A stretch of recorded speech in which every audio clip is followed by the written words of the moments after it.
Bom dia a todos, né? Venho mais uma vez trazer um vídeo do canal aqui para vocês, ok? O vídeo de hoje ele é um tanto quanto, vamos dizer assim, não tem nenhuma polêmica no vídeo, né? Vamos dizer assim. Só que há muitas dúvidas com relação a essa temática, né, de Hebreus 6. Se ali está falando de perca de salvação, ou se a salvação, uma vez dada, ela se concretiza, né? A salvação, digo, quando Deus quer salvar o homem, né? Quando Deus quer salvar o homem, uma pergunta que fica aqui no começo, para você refletir ao longo deste vídeo, né? Uma pergunta.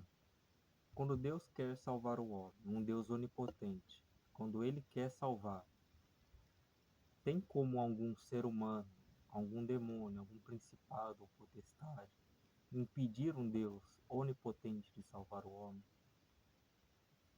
Somente por essa pergunta, se você responder com sinceridade a você mesmo, você chegará à conclusão de que não tem como ninguém impedir Deus de salvar uma pessoa. Entende? Um bom exemplo é o ladrão na cruz, por exemplo, né? Que tipo de obras boas ele fez? Nenhuma. Entende? Todas as obras que ele tinha feito até ali foram as piores obras que alguém poderia fazer, porque o levou à crucificação, né? Então, ali naquele momento, Deus quis salvar aquele homem. É um homem que, se você olhasse assim aos olhos humanos, você falaria, ele não foi salvo. Não tinha chance alguma, diante a olhos humanos, aquele homem ser salvo. Entendeu? Herdar o reino dos céus. O ladrão na cruz é uma deixa que ele deixou, um exemplo que Deus deixou de que o homem é salvo por misericórdia. Ele não é salvo por obra alguma, ok? Embora as obras, elas testifiquem a salvação, ok? Elas testifiquem em partes a salvação, uma vez que até os escolhidos podem falhar, até os escolhidos podem voltar a cometer os pecados que antes cometiam. Então, se for olhar bem, não é as obras que vão salvar mesmo, é a pura misericórdia de Deus. Porque se refletirmos, mesmo depois de convertido, nós ainda temos muitos pensamentos e sentimentos pecaminosos. E acaba que a gente às vezes se ilude, né? Com a nossa própria bondade, a gente começa a se encher de si mesmo e acaba que a gente cai em pecado novamente.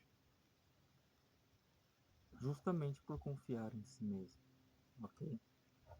Mas o vídeo que eu venho trazer aqui hoje é com relação a Hebreus 6, né? Vamos começar com Hebreus 6, do 4 ao 8, né?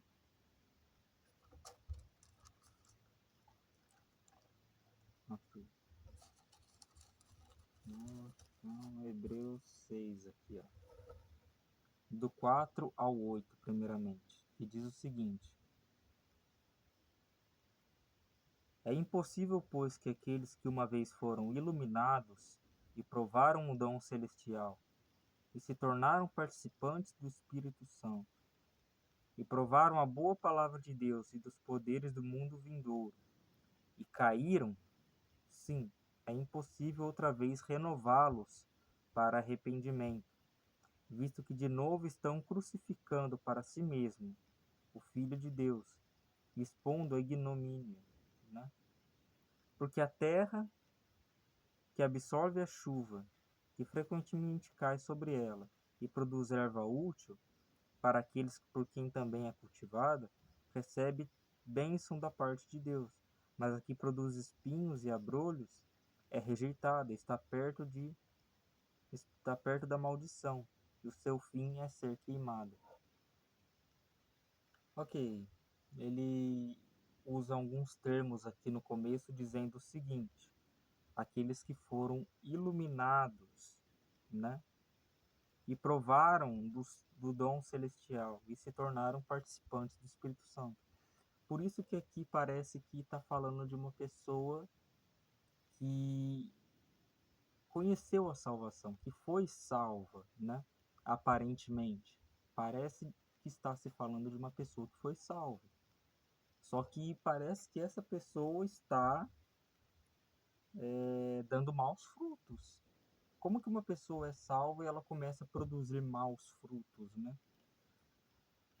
Aqui, creio eu, que a passagem que mais explica isso é a passagem em que Jesus fala sobre o semeador. É a parábola do semeador. Quando ele começa a sair e semear a palavra de Deus, que ele fala que a semente é a palavra de Deus, né?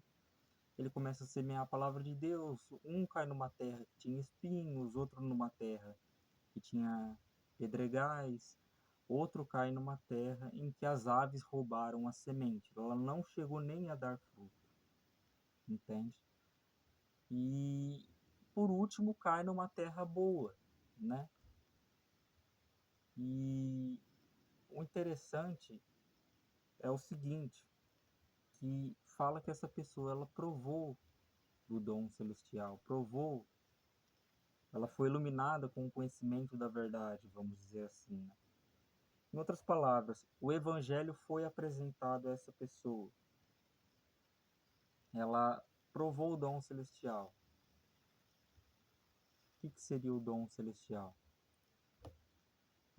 Tem muitas pessoas, por exemplo, ó, vou citar um versículo que está na Bíblia que Jesus diz o seguinte: Apartai-vos de mim, todos aqueles que praticam a maldade, a iniquidade, entende? Que cometem o seu pecado deliberadamente.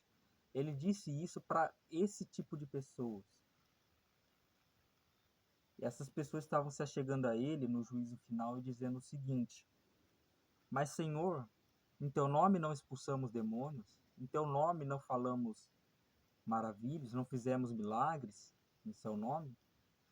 E daí depois vem essa fala de Jesus: Apartai-vos de mim, todos vós que praticam a maldade, a iniquidade. Então, o interessante é, existe pessoas com caráter ruim, pessoas completamente que conheceram o evangelho, estão na igreja, só que o caráter dela não mudou. Ela continua deliberadamente no seu pecado, ok? Ela continua desenfreadamente na busca por pecar, mesmo estando dentro da igreja, ok? Então, aqui creio eu que está falando de pessoas que receberam dom, ou receberam dom de línguas, ou receberam dons de fazer milagres, ou receberam dons de cura, entende? Receberam algum dom da parte de Deus. E a palavra de Deus diz que os dons e a salvação de Cristo são irrevogáveis, né? Os dons de Deus não podem ser revogados, não podem ser tomados das pessoas. E se Deus decidir dar dom a quem tem um caráter ruim, isso é da parte de Deus querer fazer. Ainda que a pessoa continue pecando sem parar até o fim dos dias delas e essa pessoa seja condenada, se Deus quiser que o dom continue com ela, vai continuar com ela, ok? E talvez isso é um pensamento meu, ok? Talvez isso seja um teste para nós, ok? Ah, mas aquela pessoa ela tem o dom e ela manifesta um caráter ruim, ok? Enfim, talvez isso possa te servir como um desânimo, ou talvez não, ok? Tem uma passagem no Velho Testamento que diz o seguinte: isso eu creio que se aplica também nesta situação em que uma pessoa tem um dom de Deus, só que essa pessoa ela não tem um caráter aprovado por Deus. Que é o seguinte: Deus ele diz o seguinte: se vier um profeta até vocês, fazendo uma profecia, e essa profecia realmente acontecer, e logo depois ele vier até vocês dizendo: vinde a mim e adoremos outros deuses, dos quais vocês não conhecem. É óbvio que a pessoa não vai falar desse jeito, mas vai falar com palavras sutis, às vezes utilizando até da própria palavra de Deus. Então, o que acontece? Se a pessoa ela fez uma profecia, a profecia aconteceu, só que a palavra dela é uma palavra enganosa, uma palavra que leva à adoração a outros deuses, que leva você a se curvar ao mundo, por mais bonitinha que possa parecer a palavra dessa pessoa, não siga. É o que Deus diz nessa passagem do Velho Testamento. Não siga, porque eu, Senhor, estou provando o seu coração. Então, Deus ele pode utilizar de pessoas da qual ele dá dons, só que essas pessoas não têm caráter aprovado por ele, a fim de testar a fé e provar o coração daqueles que ele realmente aprova o caráter, ok? Não é porque temos um caráter aprovado por Deus que Deus não vai fornecer a nós testes em nossa vida. Ele não vai nos testar para saber aonde está o nosso coração, ok? Deus ele já sabe a resposta, ele já sabe se seu coração estará nele ou em outra coisa. Mas ainda que esteja o seu coração em outra coisa, ele quer te ensinar, ele quer abrir os seus olhos para que você veja que o seu coração realmente não estava nele, para que você corrija o seu posicionamento, ok? Então depois ele diz o seguinte: se tornar participantes do Espírito Santo.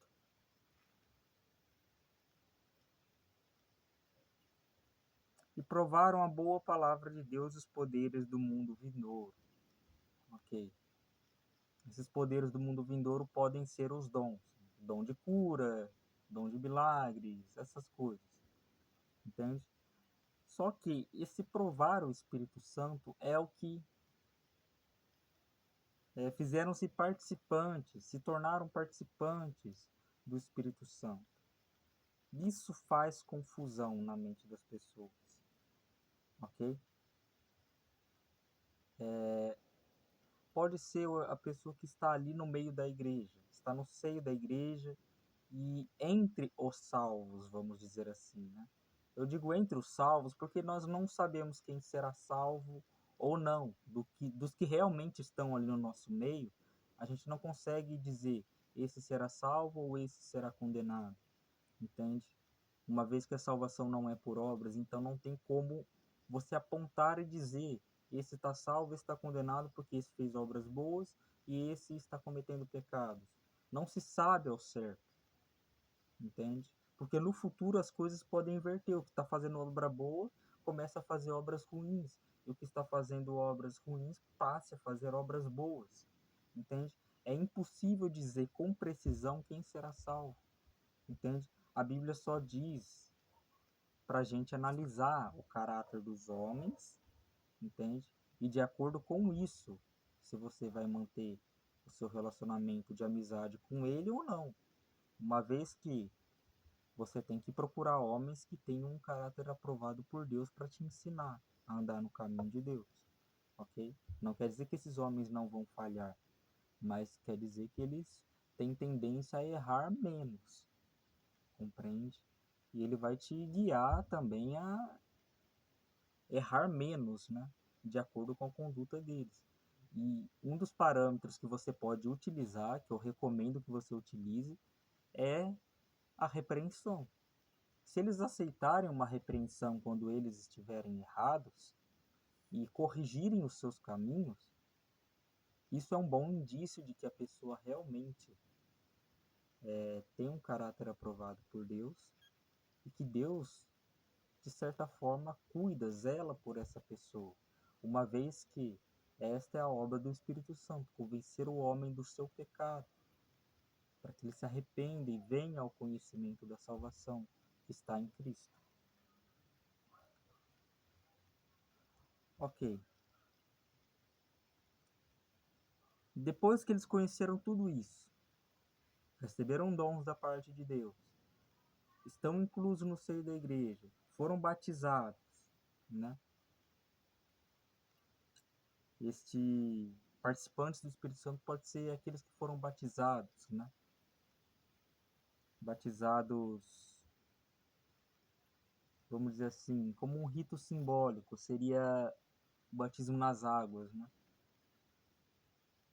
Porque ali naquele momento, o significado do batismo nas águas, o que é? É uma representação da nova vida, a salvação. E quando se recebe a salvação, recebe-se também o Espírito de Deus. Entende? Só que Deus ele conhece o coração do homem, sabe se o arrependimento foi sincero ou não, ok? Então, com base nisso, Deus decide se ele vai salvar ou não, entende? Se o arrependimento foi sincero, verdadeiro, isso significa que o Espírito Santo cumpriu a sua missão de convencer o homem do pecado, da justiça e do juízo, ok? E depois diz, depois que eles conheceram tudo isso, eles caíram. Ele diz, é impossível outra vez renová-los para arrependimento, visto que de novo estão crucificando para si mesmo o Filho de Deus, expondo a ignomínia. O que ele está querendo dizer aqui? Que depois de ter recebido tudo isso, participado de todas essas experiências, essa pessoa ela ignora a Deus, ela ignora o caminho de Deus, ela ignora a voz do Espírito Santo.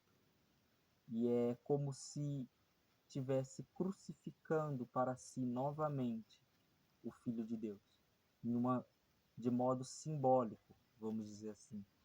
É como se a atitude que essa pessoa toma estivesse outra vez crucificando a Cristo, entende? Outra vez, vamos dizer assim,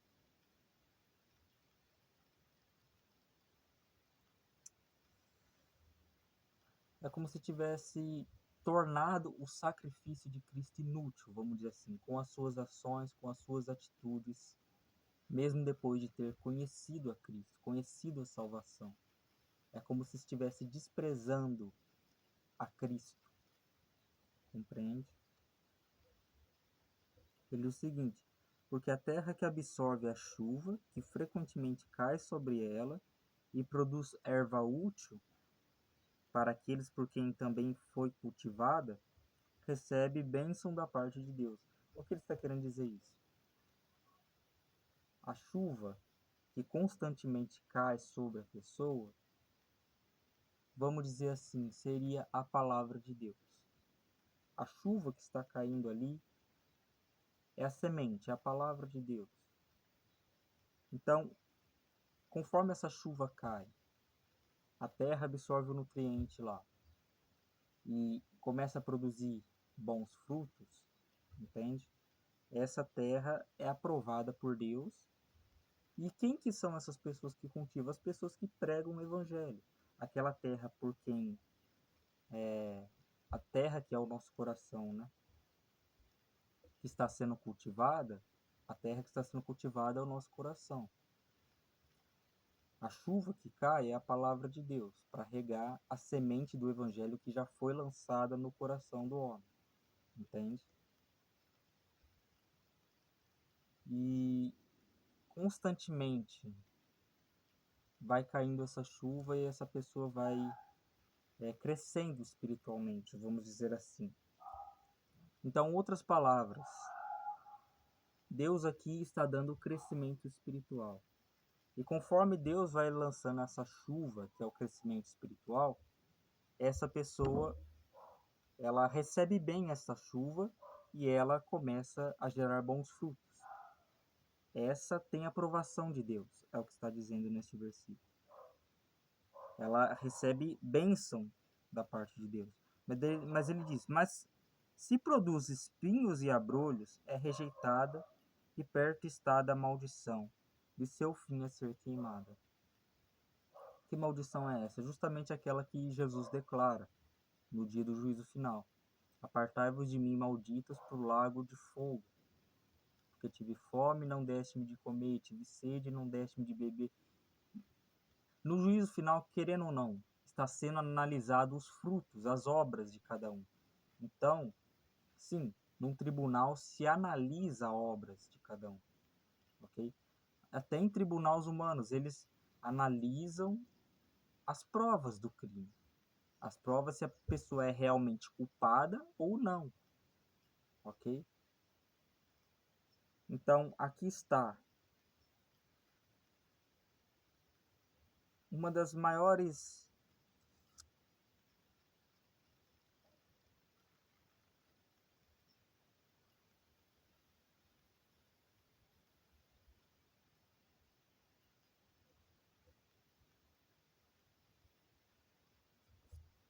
O que ele está querendo dizer aqui é o seguinte,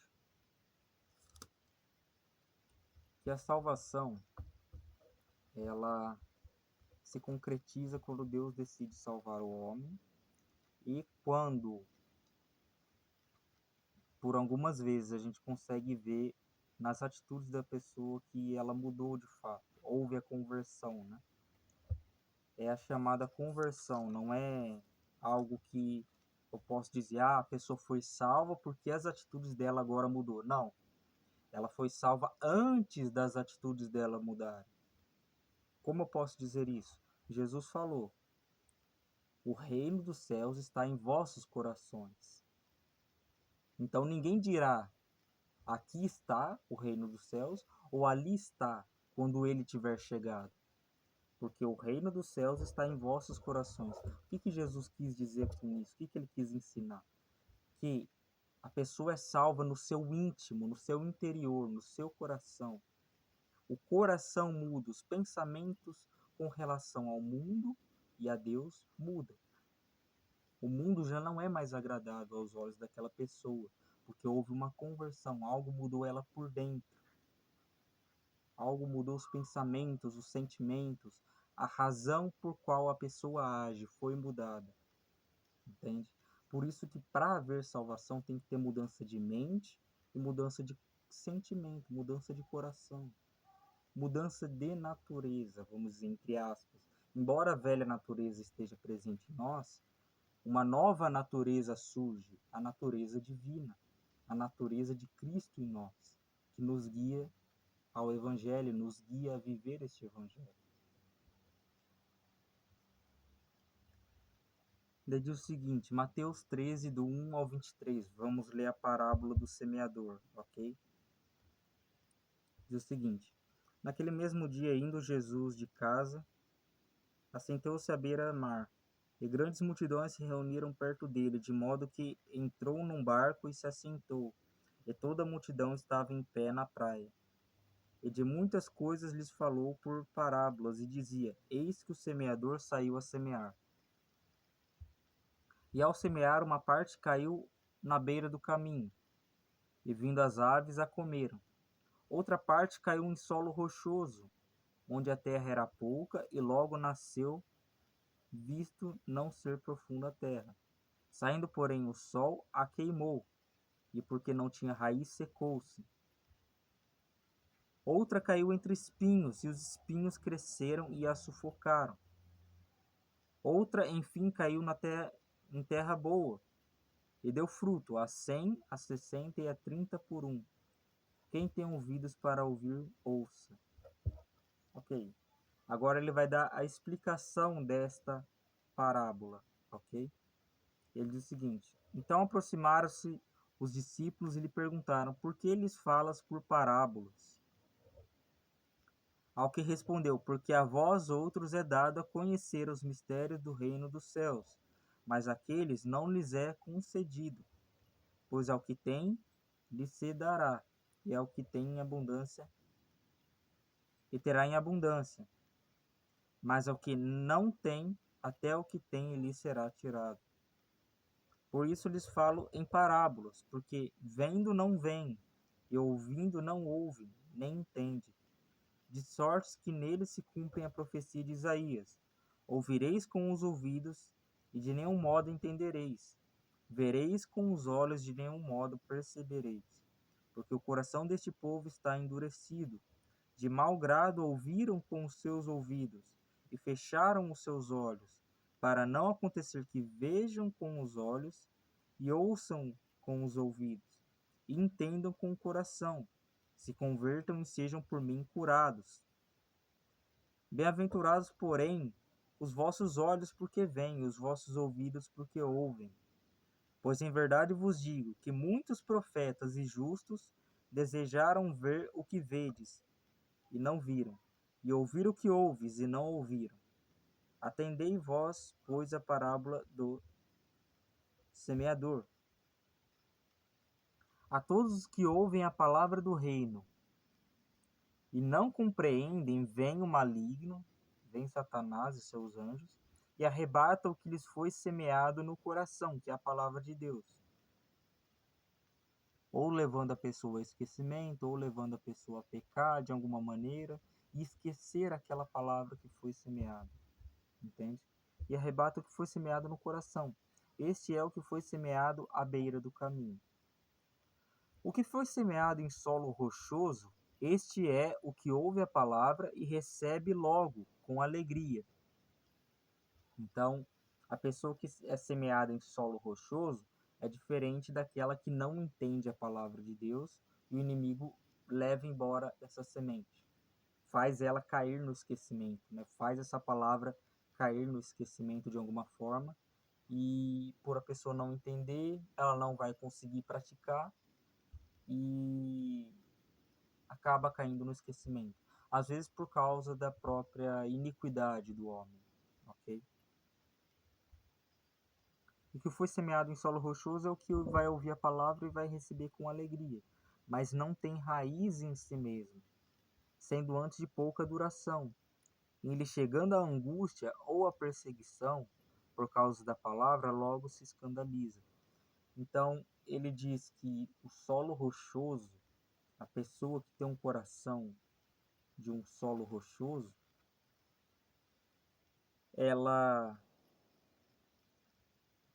ouve a palavra de Deus, é algo que alegra o coração dela ouvir da palavra de Deus, só que quando começam as perseguições por causa da palavra de Deus, ela se escandaliza de uma certa forma e já não consegue manter a mesma fé, o mesmo nível de fé, ok?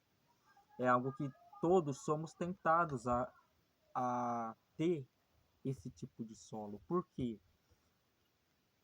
Porque as perseguições geram medo, as perseguições geram angústia, as perseguições geram até a morte. Então, todos nós temos uma natureza covarde para não defender a verdade quando nos é apresentado que perderemos a nossa vida. Entende? Se há pessoas dispostas a morrer pela mentira, nós devemos ter um espírito de coragem, buscar em Deus um espírito corajoso para defender a verdade até a morte, como Cristo defendeu a verdade até a morte, morrendo por todos nós na cruz, ok?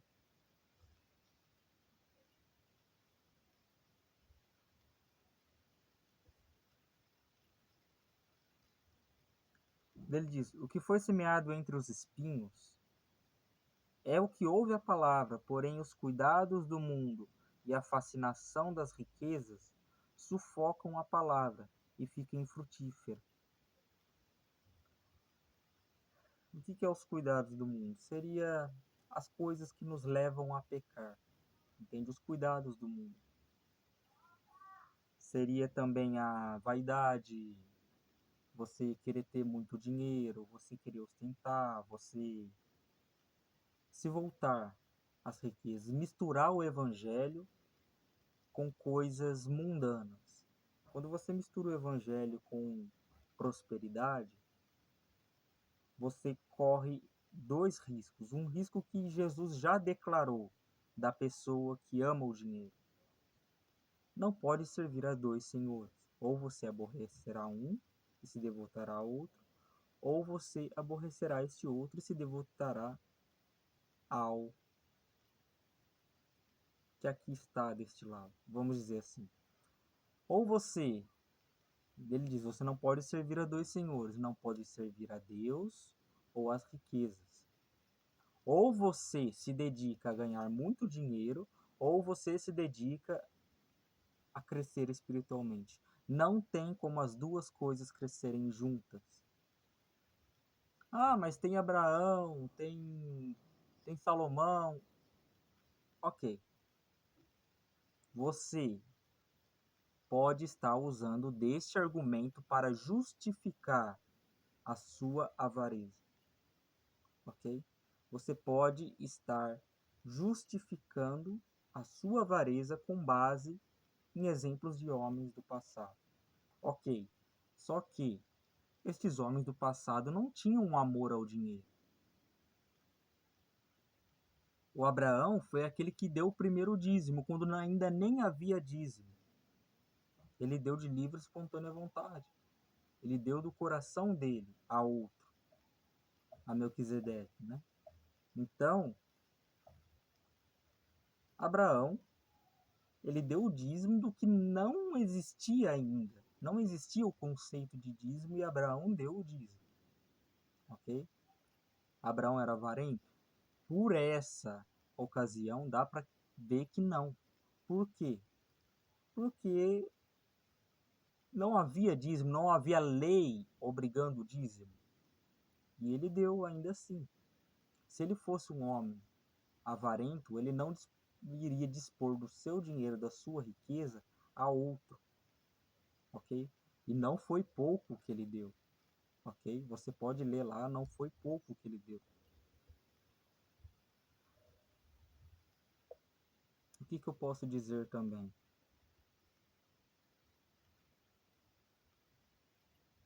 A pessoa, ela pode se levar pelos cuidados do mundo, pode mesclar coisas mundanas, conhecimentos mundanos com o conhecimento da palavra de Deus. Tudo isso deturpa a nossa relação com Deus. Tudo isso distorce a bondade de Deus, ok? Porque, por exemplo, se você é uma pessoa que sofre muito em sua vida, como os apóstolos sofreram perseguições, eles poderiam ter o risco, correr o risco de muitos homens nessa geração, não estou falando apenas de ateus, mas estou falando de muitos homens de Deus até, que podem ser levados a ter esses pensamentos. Poxa, eu estou sofrendo tanto na minha vida e parece que Deus não faz nada para me ajudar. Poxa, eu estou sofrendo tantas perseguições e parece que Deus ele não quer me livrar de nenhuma delas. Você pode ser levado a ser tentado por Satanás nesta área e de duvidar da bondade de Deus. Deus é bom, a Escritura o tempo todo declara que Deus é bom. E se de alguma forma você está sofrendo estas perseguições, isto resultará numa maior glória futura, uma vez que aquele que morre por Cristo está salvo. Ok? Aquele que morre pela causa de Cristo, é impossível que não seja salvo. Se você decreta, vamos dizer assim o seguinte, que a pessoa que morrer por você será salva, vamos dizer o seguinte, se a salvação dependesse de morrer por Deus, quantos seriam salvos? Vamos fazer essa pergunta sinceramente para nós mesmos. Se a salvação dependesse de uma obra, e essa obra fosse morrer por Cristo, quantos seriam salvos? Certamente na sua cabeça você rebaixou o nível dos salvos em muito com relação a essa geração que nós vivemos hoje. Você, talvez até mesmo você tenha se identificado como uma pessoa que seria condenada se a salvação dependesse de morrer por Cristo. Ok?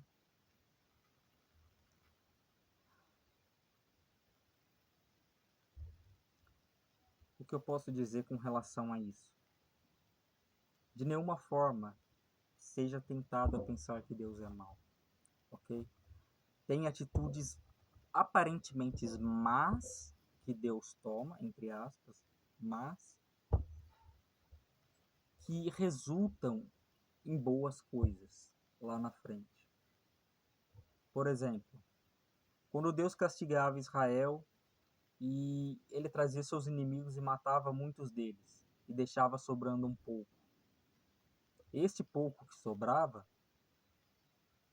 eles eram responsáveis por lá na frente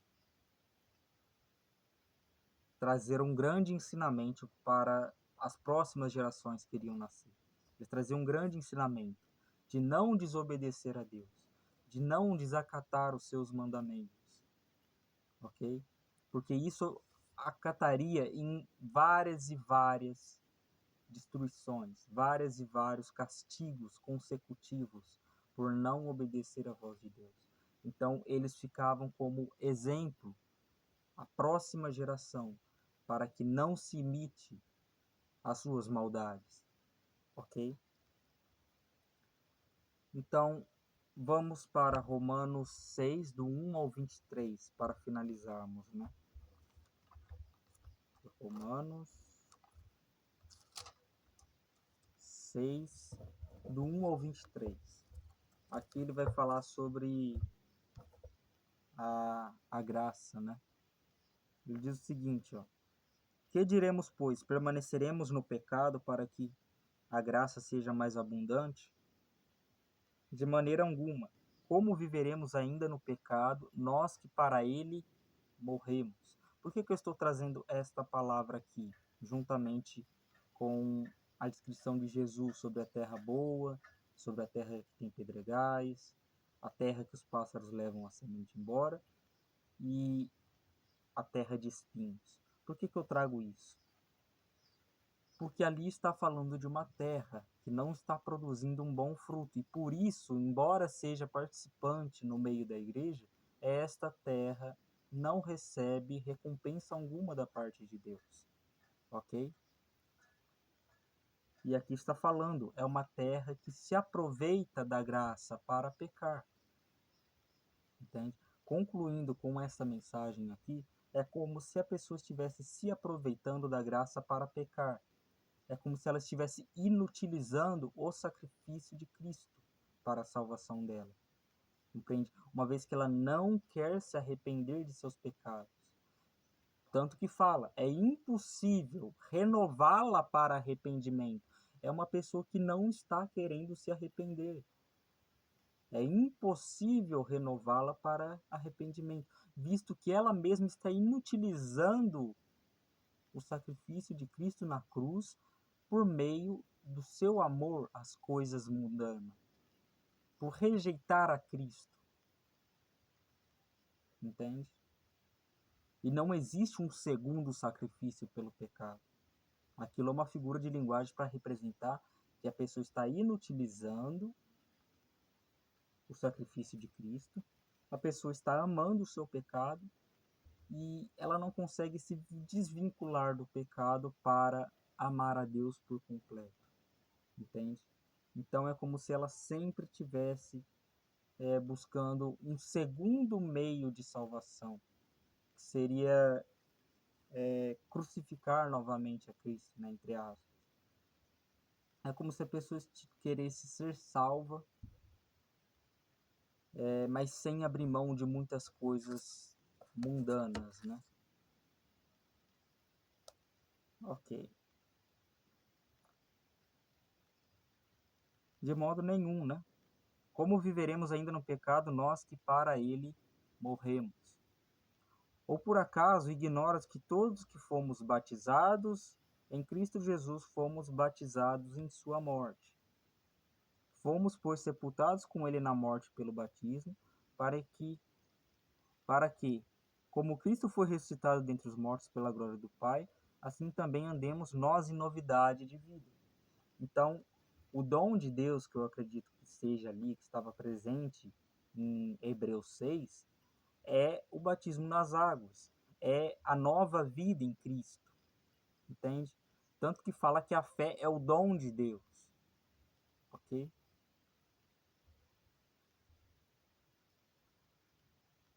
Aqui.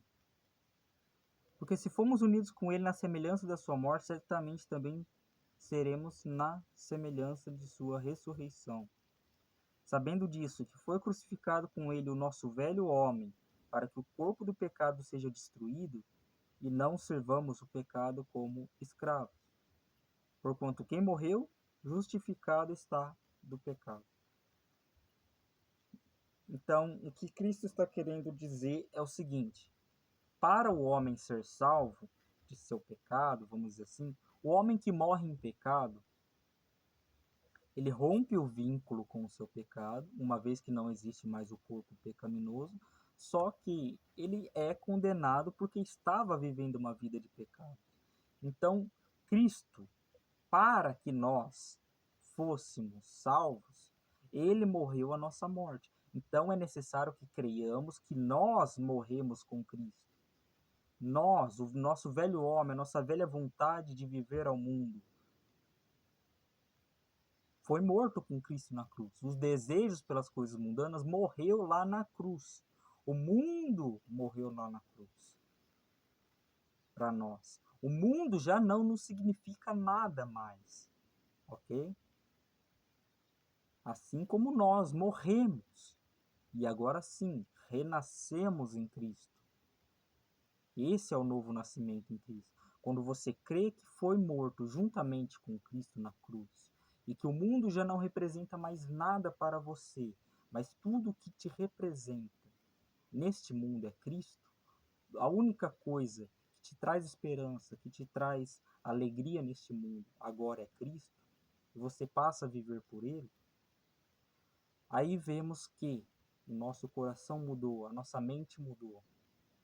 Mas é necessário crermos que morremos juntamente com ele na cruz, ok? Que o nosso velho homem já não é mais nada, que aquilo que nós olhamos para nós, os nossos pecados, já não pode mais representar grande coisa a nós, ok? Portanto, quem morreu justificado está do seu pecado. Ok, o homem tinha que morrer para que o seu pecado, para que a ira de Deus fosse saciada. Então, para que nós não fôssemos mortos, Cristo morreu no nosso lugar, a fim de que nós venhamos sentir o desejo de viver por Ele nessa terra. Isso resume a fé. O que é você ter fé em Cristo? Entende?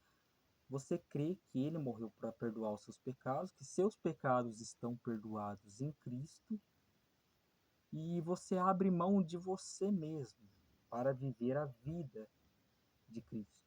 Você abre mão de si mesmo, de fazer a sua vontade, para fazer a vontade de Cristo. Uma vez que ele morreu por você na cruz, o único mandamento que ele deixou para você é este: ame ao seu próximo como a si mesmo. Ok? Ame ao seu próximo como a si mesmo. Foi este mandamento que ele nos deixou. E eu te pergunto, se o seu pai tivesse morrido por você e tivesse falado: ame as pessoas como você ama a você mesmo, certamente você iria atender isso que o seu pai falou. Talvez você sofreria coisas por causa do que o seu pai falou para você, ok?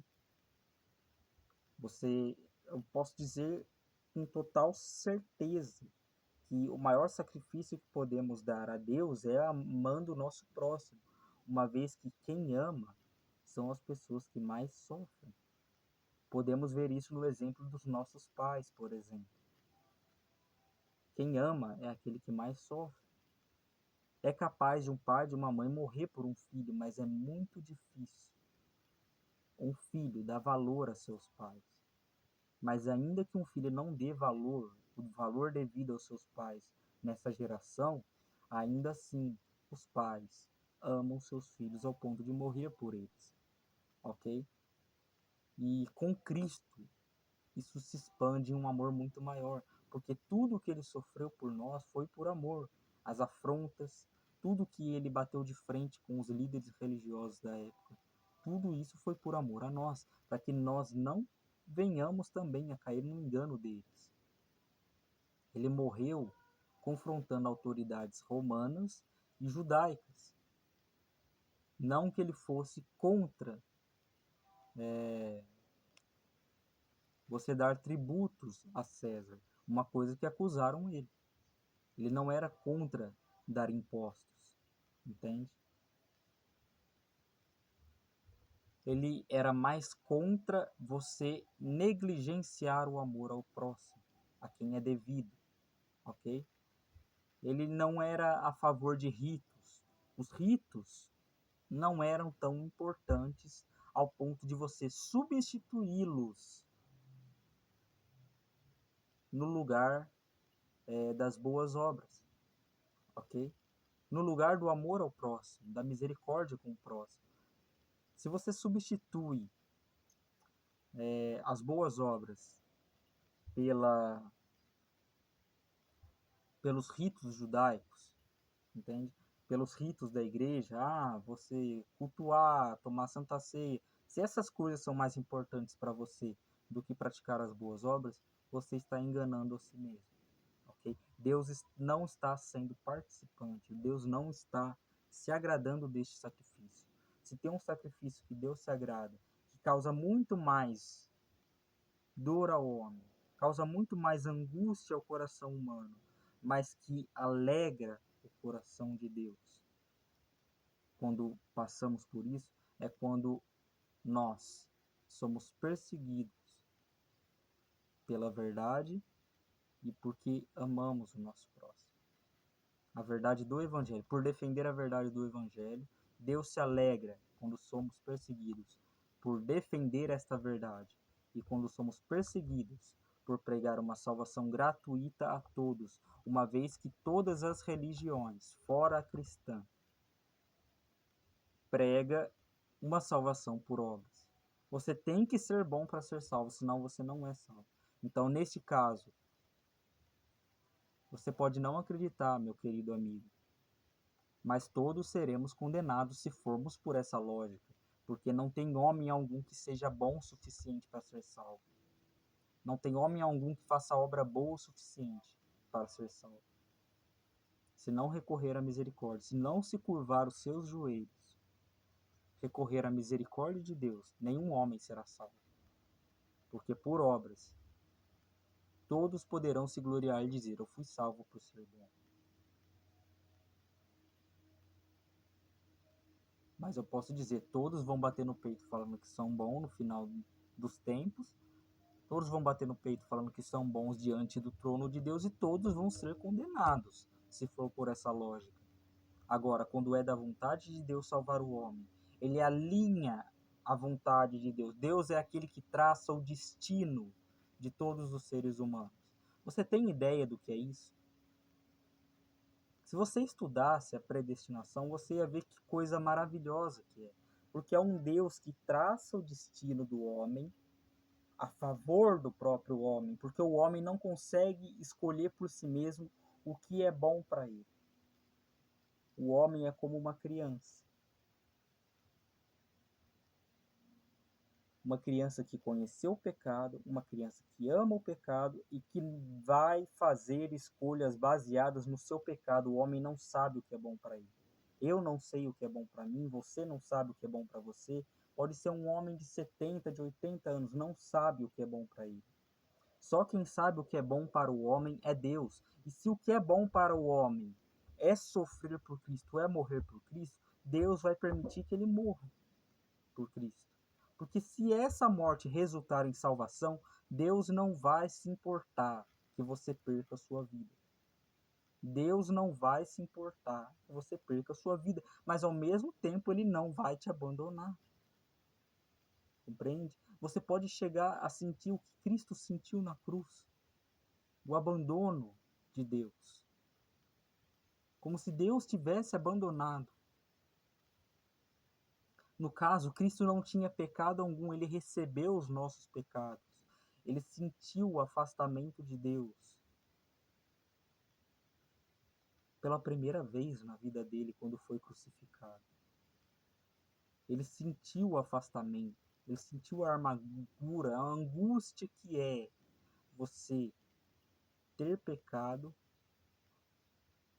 e Deus se afastar, o Espírito Santo se afastar de você. Ele sentiu isso.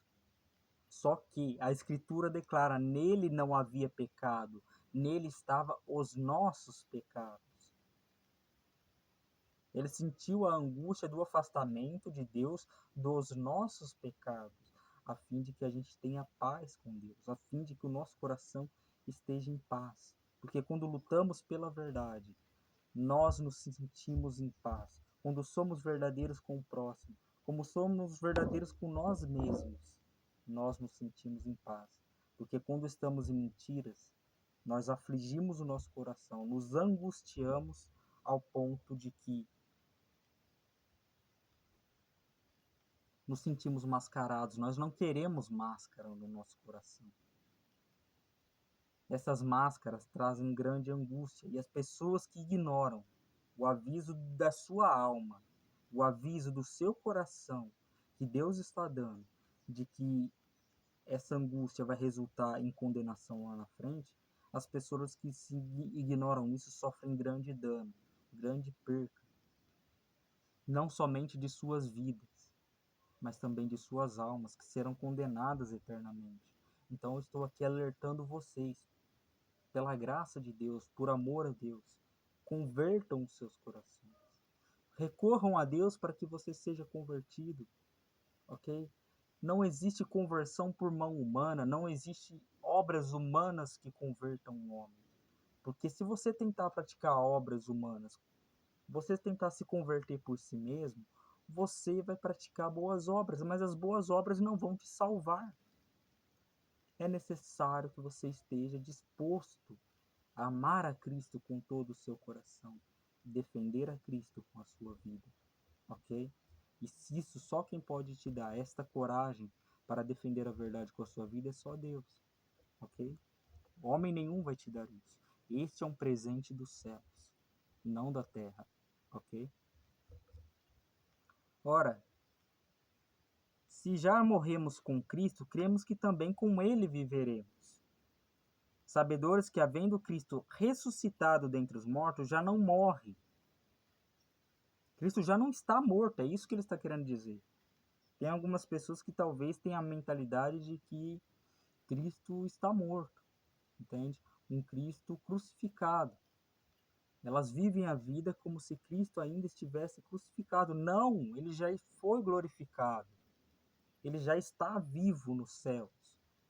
E ele quer viver no seu coração. Pois quanto a morte já não tem mais domínio sobre ele.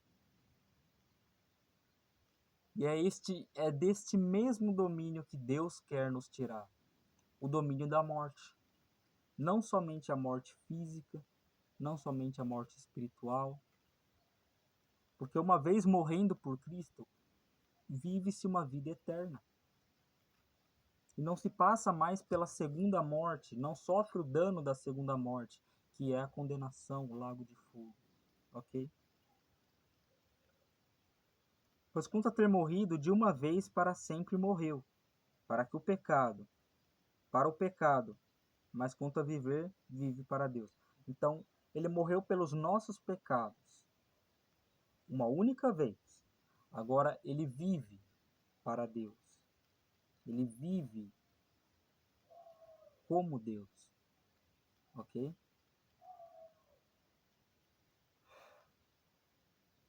Assim também vós considerai-vos mortos para o pecado, mas vivos para Deus em Cristo Jesus. Então ele está falando que o seu pecado não seja mais nada para você. Deixe o seu pecado morrer. Deixe o seu pecado no passado. Não viva mais para o seu pecado. Se considere a sua velha natureza morta. O homem que vive agora é o que foi regenerado e transformado por Deus, ok? Viva esta segunda natureza, não a primeira, que é corrupta, não a primeira que nos leva à morte e à condenação eterna, mas viva a segunda natureza, a natureza divina em nós, a natureza de Deus em nós, que nos leva à salvação, à eternidade, ok? Ele diz: Não reine, portanto, o pecado em vosso corpo mortal, de maneira que obedeça às suas paixões. E essa palavra paixões define muito bem o que é a natureza do pecado. É como se a gente fosse literalmente apaixonado pelo pecado, ok? É como um rapaz apaixonado por uma moça e que ele faz de tudo para essa moça, embora ela o desagrade, ok? A paixão é isso, é algo que cega mesmo, ok? Se for descrever, a paixão é algo que cega. Por amarmos tanto a nós mesmos, criamos um laço grandioso, um laço afetivo com o nosso pecado. E nós não percebemos isso, até que a verdade de Deus chegue à tona e revele o nosso pecado. Por isso que é necessário expor a palavra de Deus, porque o homem ele é cego em si mesmo. Ele não reconhece um palmo à sua frente. Ele não sabe que está pecando, até que se diga que está pecando. Ok? Ele pode até se irar com você, porém ele não pode dar a desculpa dizendo que não sabia que estava pecando, uma vez que foi revelado seu pecado. E outra, o próprio coração dele o acusa diante de Deus, de que está pecando. Entende? Nem ofereça a cada um vossos membros do seu corpo ao pecado como instrumento de iniquidade, mas oferecei-vos a Deus como ressurretos entre os mortos, e os vossos membros a Deus como instrumentos de justiça. Então, você deixar de praticar a maldade, a iniquidade, para praticar a justiça. Que justiça é essa? Amor ao próximo, amor a Deus acima de todas as coisas. Isso resume a justiça, o que é justiça para Deus. Porque o pecado não terá mais domínio de vós, pois não estás debaixo da lei e sim da graça. Ok. E ele diz o seguinte: e daí? Haveremos de pecar porque não estamos debaixo da lei e sim da graça? Ele diz: de maneira alguma. Não é porque estamos debaixo da graça que vamos procurar ocasião para pecar de tal forma que, quando você começa a pecar, mesmo estando debaixo da graça, você pode correr o grande risco de imaginar que a graça é uma permissão de Deus para que o homem peque. E que toda vez que o homem chegar até Deus para pedindo perdão, ele será perdoado. Não é dessa forma que funciona. Porque se não haver um verdadeiro arrependimento, também não há um perdão de pecados da parte de Deus. Ok? E depois de salvos, depois que não somos mais ignorantes quanto aos nossos pecados, depois de conhecermos a verdade, se ainda assim não perdoamos aos nossos irmãos, não perdoamos as pessoas à nossa volta, não receberemos também o perdão de Deus. Porque Deus diz: porque se perdoardes aos vossos irmãos as suas ofensas, se perdoardes ao seu próximo a sua ofensa, será perdoado por Deus. Mas se não perdoardes ao seu próximo a sua ofensa, tampouco vosso Pai Celestial vos dará o perdão. E o que diz a palavra de Deus? Que o juízo será sem misericórdia para o que não usou de misericórdia com o seu próximo. E que o juízo será com misericórdia para os que usaram de misericórdia para com o seu próximo. E o perdão inclui-se na misericórdia. Ok? Porque se você recorre à misericórdia de Deus para ser perdoado, por que você então não perdoa aquele que recorre a você para ser perdoado? No sentido de a pessoa te entristeceu e a pessoa quer pedir perdão por isso, a pessoa quer se reconciliar com você. Entende? Não é você que vai perdoar o pecado dela e limpar a culpa do coração dela. Você não é Deus, lógico. Só que Deus ele quer que você perdoe. Não quer que você viva uma vida amargurada, cheia de, entende? Cheia de angústia, relembrando os mesmos momentos toda vez, e quando você olha para a pessoa, você só sente raiva, entende? Não é isso que Deus quer. Deus quer que você perdoe, da mesma forma que Ele te perdoou. Então, perdoe assim também os outros. Não sabeis que aquele a quem vos ofereces como servos para a obediência, vocês não sabem que aquele a quem vocês se oferecem como servo para a obediência, desse mesmo a quem obedeces, sois servos, seja do pecado para a morte ou da obediência para a justiça? O que ele está querendo dizer aqui? Essa palavra servo não é aplicada somente àquele que serve algo, compreende? Servo aqui, essa palavra está designada para escravo. Então, ele diz o seguinte: não sabes que aquele a quem se vocês se oferecem como escravos, ele está falando escravos aqui. Não sabeis que aquele a quem vocês se oferecem como escravos para obedecer, desse mesmo a quem você obedece, você é escravo. Ele está falando assim: tem Deus e o diabo, ok? Tem Deus e o diabo. Se você se oferece a Deus para obedecer a Deus, você se torna escravo de Deus, ok? E você se devota a Deus. O que é um servo? É um escravo, ok? E quando você se entrega ao diabo para obedecer ao diabo, vamos configurar o diabo aqui como carne. A carne, o caráter pecaminoso do homem, a essência pecaminosa do homem. Quando você se oferece a sua carne para obedecê-la, você é escravo de sua natureza, é escravo do pecado e, consequentemente, escravo do diabo. Porque o escravo ele tem um senhor que está acima dele, um senhor que é mais poderoso que ele, ok? E quem é esse senhor que é mais poderoso que o ser humano? A própria natureza humana, da qual é a massa de manobra de Satanás para governar as nossas vidas. Ele governa as nossas vidas através dos nossos desejos, dos nossos anseios pecaminosos, ok? Então, por isso, Cristo diz: todo aquele que quiser vir após mim, negue-se a si mesmo, tome sua cruz e siga-me, ok? Negue-se a si mesmo. Isso é o que você não pode esquecer em nenhum momento na sua caminhada cristã. Negue-se a si mesmo. Aí sim, tome sua cruz e siga-me. Em outras palavras, imite o meu exemplo. Isso é o seguir. O tomar a cruz é você sofrer pela causa do Evangelho.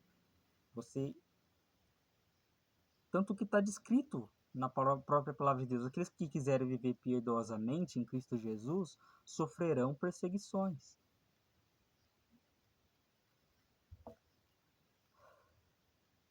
É o que Cristo mesmo disse: no mundo tereis aflições, mas tende bom ânimo. Eu venci o mundo. Entende? E se o espírito daquele que venceu o mundo está em nós, então nós também temos capacidade para vencer o mundo. Não capacidade que é dada por nós mesmos, mas uma capacidade dada do céu, da parte de Deus. Ele diz o seguinte, ó.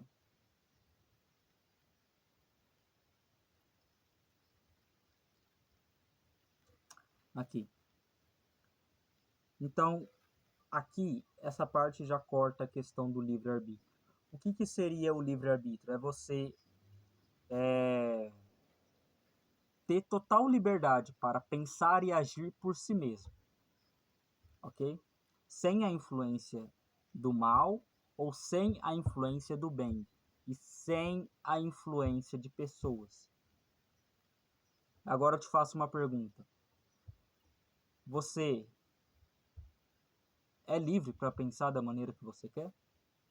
Quando você era criança, Não foi o seu pai que determinou o que é certo e o que é errado? Não foi o seu pai que te batia, te corrigia e falava: isso é errado, você não pode fazer. E quando você fazia o que era correto, não foi seu pai que ficou feliz e falou que isso era correto a se fazer? Então, seu pensamento desde criança foi determinado pelo que os seus pais ensinaram a você. Agora, depois de adulto, se você quiser seguir realmente a Cristo, os seus pensamentos serão determinados pelo que Deus diz que é correto e o que não é correto. Ok? O que pode e o que não pode. E a maioria das vezes você vai ouvir o que não pode fazer. E se Cristo disse que você negar a si mesmo é correto para segui-lo, você deve negar a si mesmo. Mas se você está aceitando a si mesmo, em outras palavras, amando a si mesmo, você se torna a longo prazo ou a curto prazo ou a médio prazo, tanto faz, você se torna egoísta e negligente quanto aos mandamentos de Deus. Ok? Mas graças a Deus, porque outra hora, escravos do pecado, contudo, viestes a obedecer de coração a forma de doutrina a que fostes entregues. Então, fomos escravos do pecado, fomos escravos de nossa natureza, escravos de Satanás uma vez no mundo. Só que Cristo nos transformou, Cristo nos libertou e nos trouxe a verdade. Então agora somos escravos de Cristo, nós devemos a Cristo a nossa salvação. Então aqui está o que devemos fazer: obedecer a Cristo, ser escravo de Cristo. É um escravo em seus sentimentos, em seus laços afetivos por Cristo, no seu laço de amor a Cristo. Cristo morreu na cruz. Isso não é um amor que te escraviza. Isso não é um amor que leva a sua consciência cativa a Cristo para a salvação. Não é algo que te faz repensar as suas atitudes. Então, sim, a cruz é um amor cativante que te escraviza e te leva à salvação. Eu não sei como explicar isso. É realmente a loucura para o mundo entender essas coisas. Só que a cruz é uma escravidão que liberta. Como explicar isso? Uma escravidão que te liberta para um homem mundano. Que liberdade para ele é o pecado. Não tem como explicar. Este homem tem que experimentar a salvação, experimentar a escravidão que liberta. Senão ele não saberá o que é passar por isso. Ele não saberá o que é ser realmente livre de sua concupiscência, de seu pecado. Porque uma vez livre do pecado, Cristo, ele te mantém de pé, ele te mantém firme nessa caminhada. Você não vai estar, não é uma jornada de uma ovelha sozinha, não é uma jornada de uma ovelha cega, muda e surda por um caminho cheio de perigos. Não. É uma ovelha cega, surda e muda, que a única escolha é confiar na voz de Deus. Agora eu te pergunto, como esta ovelha surda pode ouvir a voz de alguém? Aqui, no coração. A nossa natureza é surda. Mas agora, o nosso coração, os nossos pensamentos não são surdos. Ok? Deus, olha que coisa maravilhosa que está escrito na palavra de Deus. Deus é quem declara ao homem qual seja o seu próximo pensamento. Sabe o pensamento que a gente tem na nossa cabeça? Deus é quem determina qual vai ser o pensamento. Qual vai ser o que estamos tendo agora e qual vai ser o que estaremos tendo daqui a pouco. Não é magnífico isso? Sim, porque Deus pode permitir que Satanás te tente em seus pensamentos, trazendo vozes como: se entregue ao vício, larga sua esposa, faz isso, aquilo. E ele pode declarar um próximo pensamento. Não largue a sua esposa. Não se entregue a seu vício, resista. Ora, você quer se entregar ao vício. Ora, você quer pecar. Mas qual voz é essa que diz que você não pode pecar? Que voz é essa que diz para você se afastar do seu vício, do seu pecado? É a sua voz? É a voz do diabo? Não. É a voz de Deus. Todo ser humano, por mais surdo que seja em sua consciência, em seu coração, Deus fala com o coração humano. Deus fala com a consciência humana. Coração e mente estão ligados.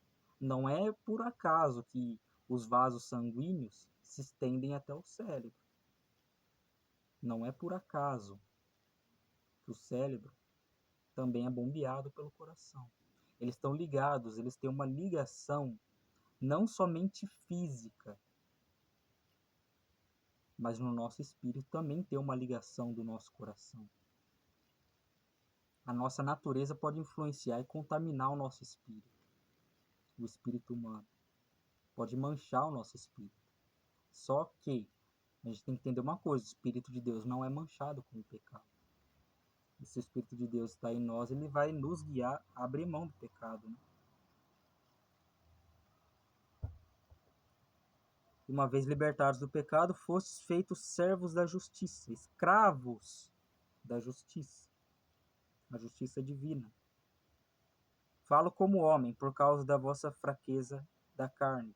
Assim como oferecesse o vosso membro à escravidão da impureza, do pecado e da maldade, para a maldade, assim oferecei os vossos membros, o vosso corpo, para servirem à justiça para a santificação. Em outras palavras, Paulo está usando um exemplo humano. Assim como você foi o melhor em cometer os seus pecados, assim como você foi o melhor a se entregar aos seus pecados, dessa mesma maneira, com a mesma intensidade que você se entregava ao seu pecado, se entregue a Deus para cumprir a sua vontade. Entende? Para cumprir a vontade de Deus. Então, procure se esforçar de igual nível quando você estava no mundo, ou até um nível maior. Eu recomendo que você procure se dedicar a um nível muito maior do que você se dedicava para pecar no mundo. Agora se dedique a um nível muito maior para servir a Deus, como escravo de Deus, para a sua salvação. Ou você é escravo para ser salvo, ou você se escraviza em si mesmo para ser condenado.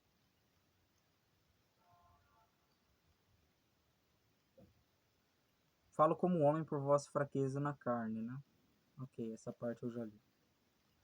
Para servir a justiça para a santificação. Porque quando eras escravos do pecado, estavas isentos em relação à justiça. Vocês não sabiam o que era praticar a verdadeira justiça.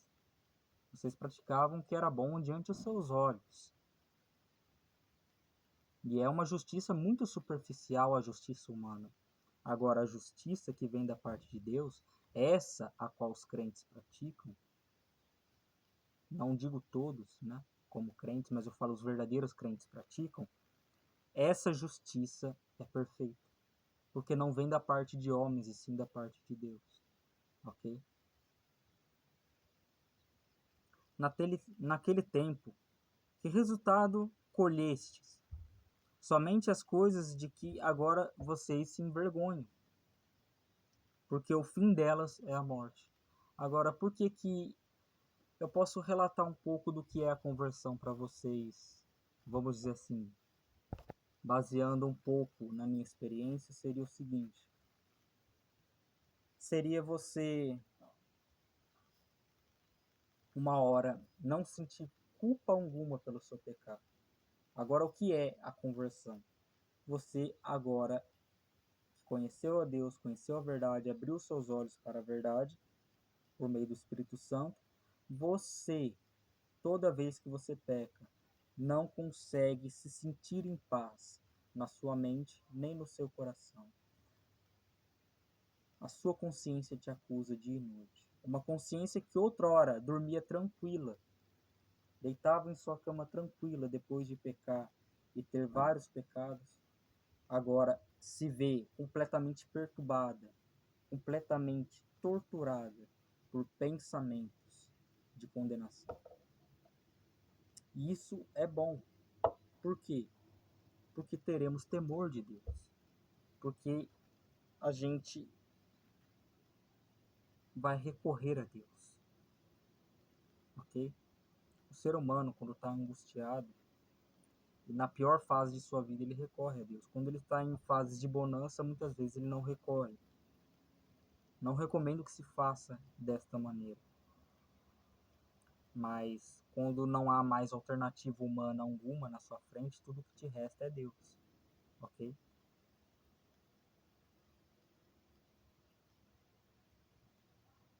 E é basicamente isso que Paulo está dizendo aqui. Uma hora você sentia alegria pelo pecado, agora você se envergonha dele. Ok? E é o que está escrito em Ezequiel 37, se não me engano.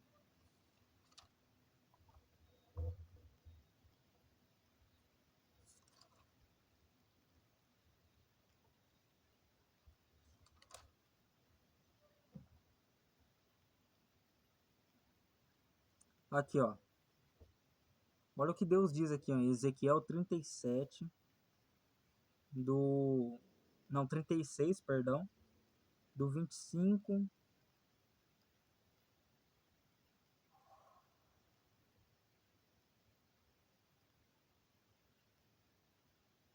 Aqui é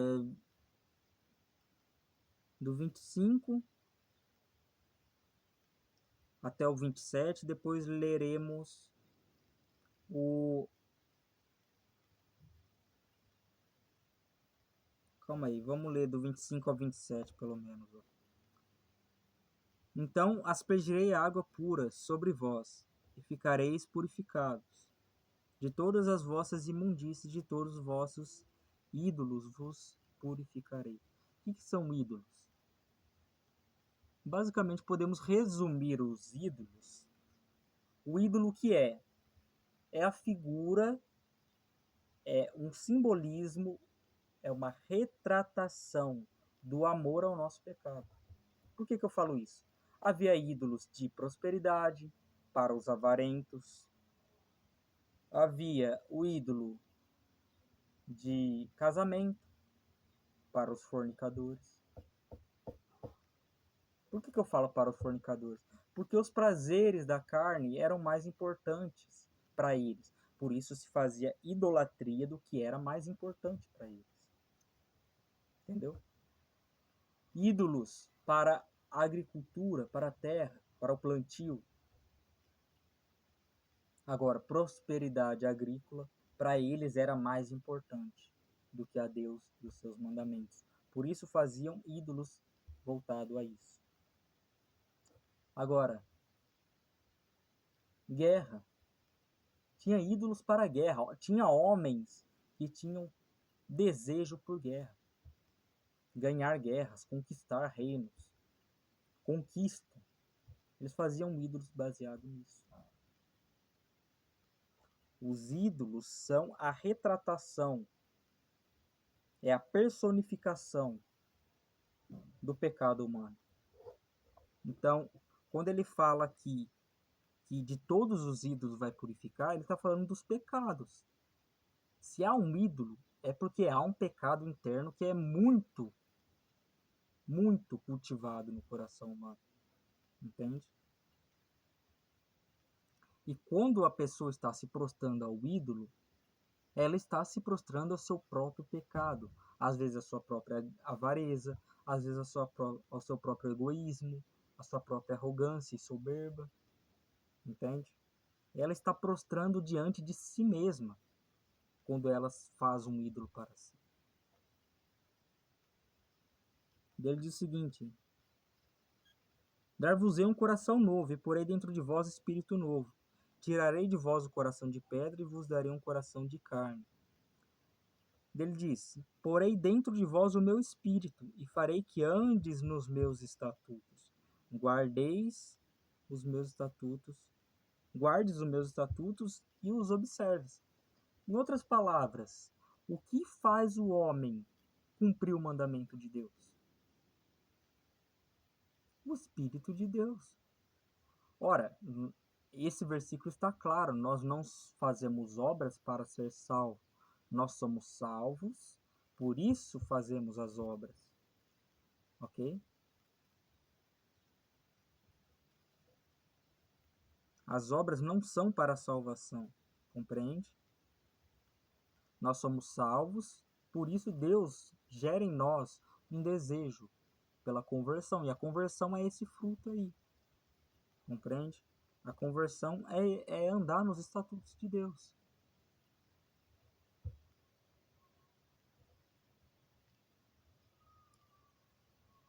Okay?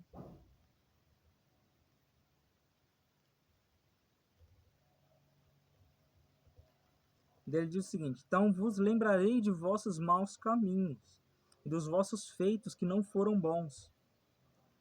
Tereis nojo de vós mesmos por causa das vossas iniquidades e das vossas abominações. Aqui ele está falando para Israel, ok?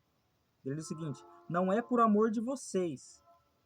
Fique bem entendido que eu faço isso, diz o Senhor Deus.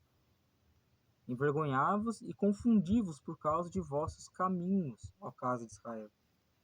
Assim diz o Senhor Deus: no dia em que eu vos purificar de todas as vossas iniquidades, então farei que sejam habitadas as cidades e que sejam edificados os lugares desertos, né?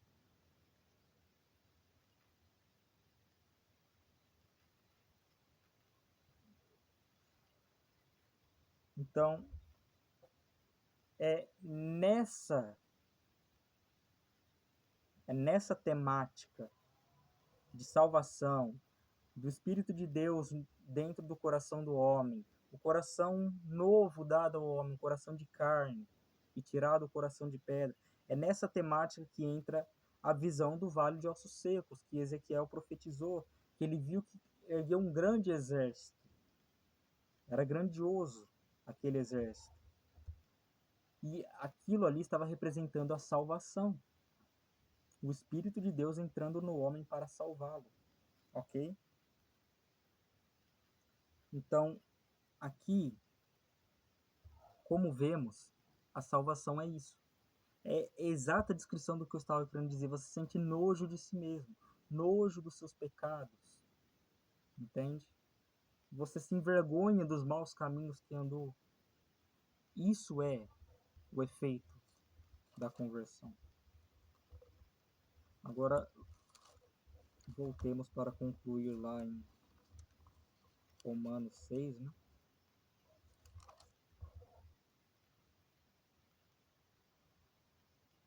Naquele tempo, que resultados, ok. Naquele tempo que resultados colheste, somente as coisas que agora vos envergonhas, que é o versículo que lemos. Porque o fim delas é a morte. Agora, porém, libertados do pecado, transformados em servos de Deus, escravos de Deus, tendes o vosso fruto para a santificação e por fim a vida eterna. Agora ele está falando, uma vez que vocês foram transformados, regenerados por Deus, agora se dediquem à santificação, a se abster dos seus pecados, com o fim de alcançar a vida eterna. Entende?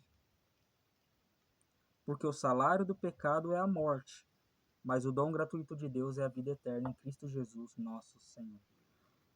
O dom gratuito, um presente gratuito de Deus, é a vida eterna. O pecado, ele gera morte. É isso que este versículo está dizendo. Ele gera morte e morte eterna. Okay? A consequência desta morte, para quem morre em delitos e pecados, é a condenação eterna. Ok? Então, Arrependam-se de seus pecados, vivam uma vida santa, ok? Andem nos estatutos de Deus. Deem ouvido à voz de Deus no coração de vocês. Não me ignorem, nem mesmo de noite quando dormem. Não ignorem a voz de Deus, ok? Tem versículos que falam de salvação perpétua. O que eu digo salvação perpétua? É o desejo de Deus salvar. Com base, eu não sei desses versículos, eu não leio muito esses versículos, porque é algo que já está dentro de mim. Eu sei que a salvação, ela não pode ser perdida uma vez que Deus dá. E com base em que eu falo isso para vocês? Para que vocês possam pesquisar por si mesmos e atrás desses versículos que falam sobre a salvação perpétua, né? Seria o seguinte: tá logo nos começos, lá em Gênesis praticamente, vai estar escrito que Deus não é homem para que minta, nem filho do homem para que se arrependa, ok?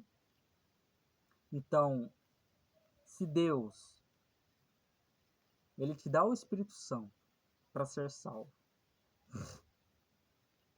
logo em seguida você vai lá e peca. Ele fala, eu vou tomar de volta o Espírito Santo porque ele pecou, agora ele não merece mais ser salvo. Agora eu te pergunto uma coisa, ele não descumpriu a sua palavra, dizendo que ele não é homem para que minta, e nem filho do homem para que se arrependa? Ele não se arrependeu de dar o Espírito Santo? Se ele fizer isso, então a palavra dele estará sendo em vão.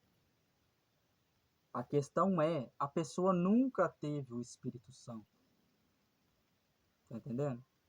A questão é essa, a pessoa nunca teve o Espírito Santo. Se essa pessoa não concretizar a salvação dela. Se a salvação não acontecer, ela nunca teve o Espírito Santo. Quer ela receba o Espírito Santo e a missão dela seja morrer por Deus, ou ela seja viva e seja arrebatada no final, independentemente, ok?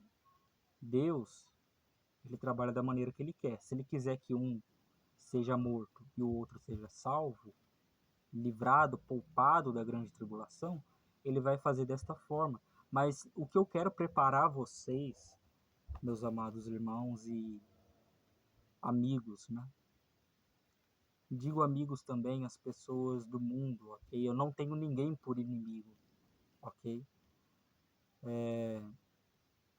O que eu quero é a salvação da alma de vocês.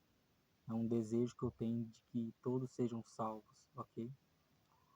Embora eu sei que muitos não vão dar ouvidos, mas não é algo a se desanimar, ok?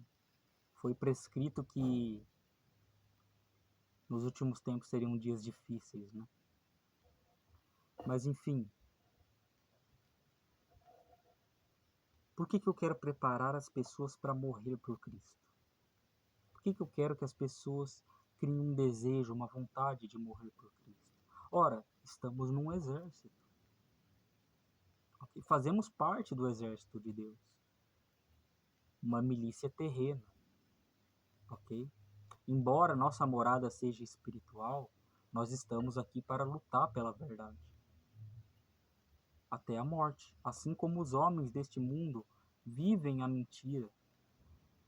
Assim que vivamos a verdade por completo, de fato como ela é. Não tendo nada a se envergonhar com relação ao mundo, às afrontas do mundo, não tendo nada que se escandalizar nas perseguições, mas sim lembremos de Cristo quando estivermos passando por isso, ok? Cristo sofreu também essas perseguições, Cristo também foi morto. Estivemos passando por necessidades físicas, Cristo também passou por necessidades físicas. Ou você acha que ficar 40 dias num deserto sem comer não é passar necessidade física? Ok? Se tenhamos que morrer de fome, ou que morrer de qualquer outra forma, tenhamos que recorrer a Deus para ter forças. Sim, porque eu sinto que não tenho força para isso, e eu creio que você também sente que não tem força para morrer por Deus, ok? Mas nós, assim como Pedro, a gente não quer negar a Cristo, ok? Por que Pedro chorou amargamente? Porque as 3 vezes que ele negou, ele não queria negar o seu mestre. Ele pensou que tinha um desejo grande que o levaria a morrer por Cristo.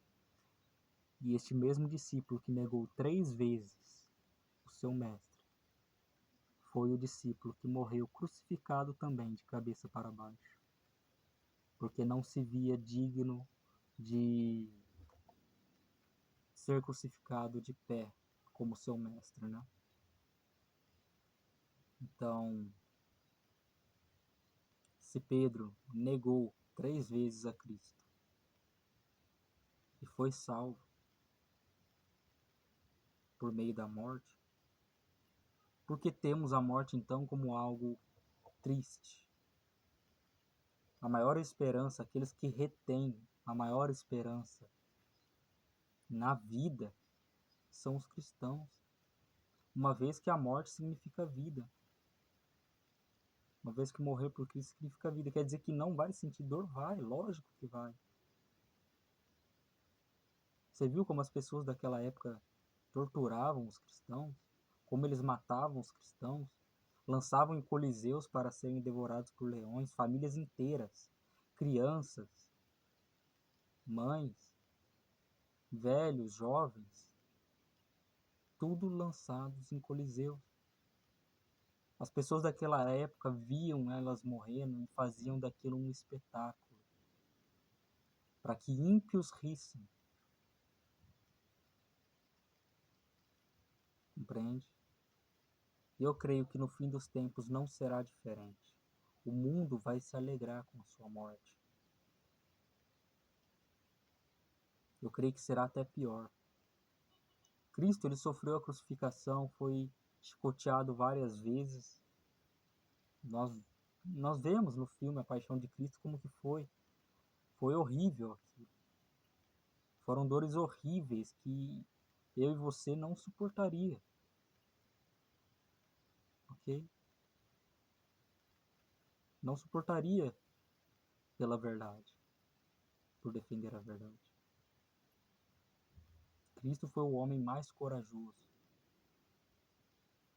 E ele é o Deus mais poderoso, capaz de subjugar nossa carne e nos fazer servos dele e nos fazer salvos, ok? Se Pedro negou 3 vezes, teve pela audácia do Espírito Santo, pelo poder do Espírito Santo, a coragem necessária para morrer por Cristo, é porque sim, temos uma prova na história de que Deus capacita o homem para ser salvo. Deus capacita o homem para morrer por ele.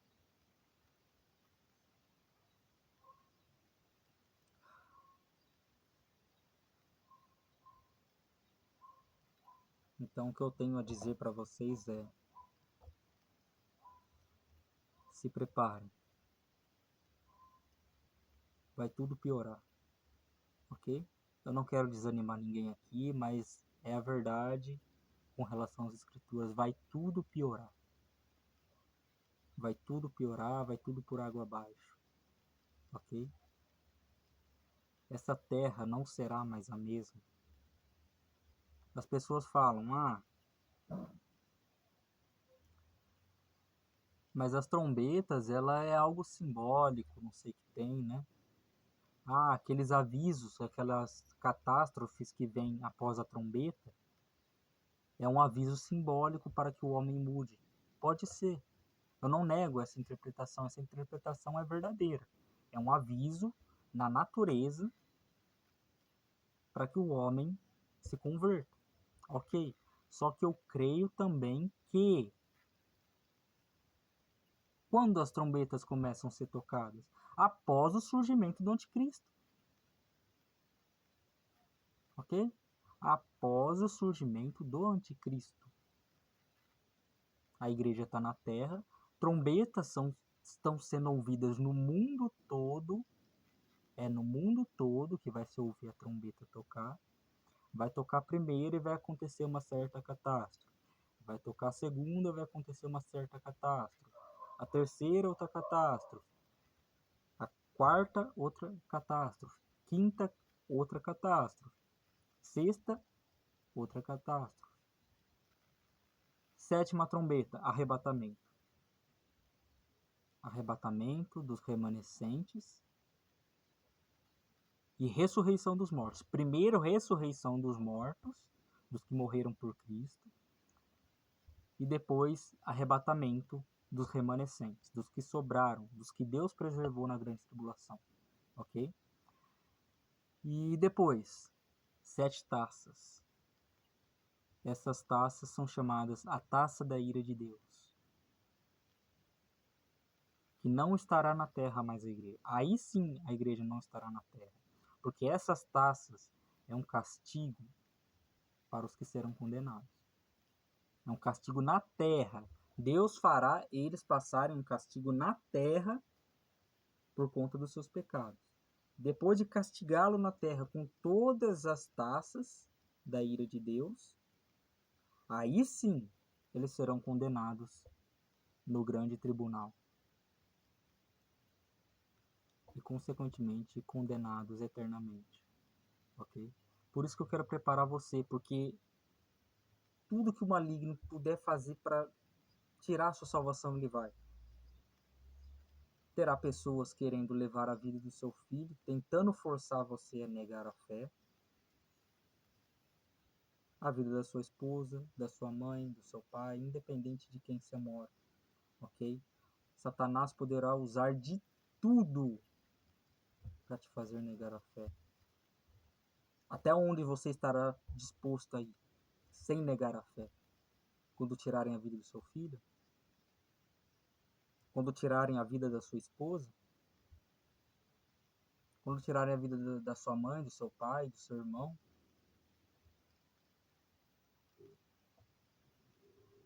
Quando tirarem a sua vida?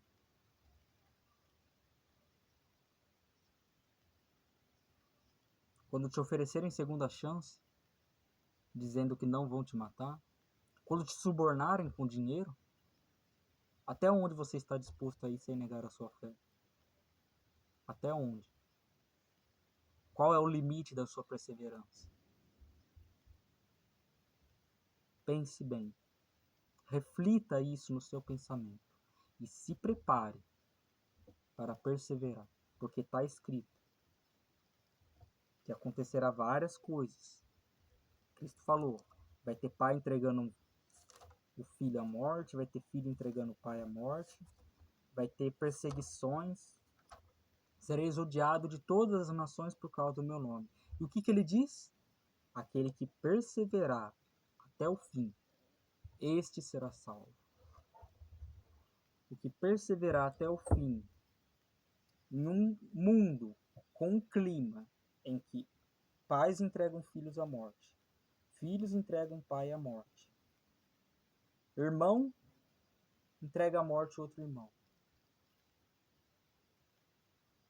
Um mundo onde odeia os cristãos por completo, ao ponto de quererem matá-los. Até onde vai a sua perseverança? Porque está escrito o seguinte: o que perseverar até o fim será salvo. Por que eu falo até o fim? Porque muitos vão passar por morte, muitos vão passar pela dor. Mas no livro de Daniel fala que muitos serão embranquecidos, muitos serão lavados e justificados na grande tribulação. Vai haver salvação na grande tribulação. Vai haver pessoas que não estavam prontas para ser salvas.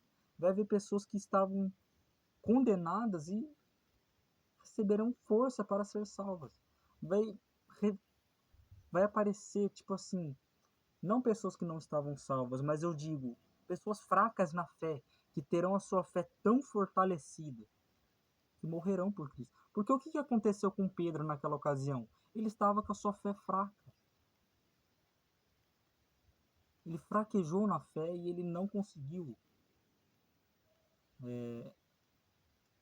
confessar a Cristo diante daquelas pessoas, com medo da morte, ok? Então, vai ter pessoas fracas na fé que terão sua fé fortalecida como nunca antes visto, ao nível dos próprios apóstolos que morreram. Não são só os apóstolos que são dignos de toda aceitação, ok? Mas também nós, pais e mães de famílias que morreram em coliseus aí. Pais e mães de famílias que morreram de formas brutais durante as épocas. Não deixe que a voz dos nossos irmãos, o sacrifício deles, e principalmente não deixe que o sacrifício de Cristo seja em vão. Não permita que nesse último tempo a sua salvação seja perdida por tão pouca coisa, ok? Permaneça firme com Deus, graça e paz. Estarei orando por vocês, peço também que orem por mim, ok? Eu não sou um homem perfeito, eu não sou um homem completamente justo, eu estou procurando melhorar dia após dia e fazer o possível para ser salvo. Estou aqui trazendo essa mensagem para vocês, não de desânimo, mas de esperança e salvação, ok? Graça e paz a todos. Deus abençoe.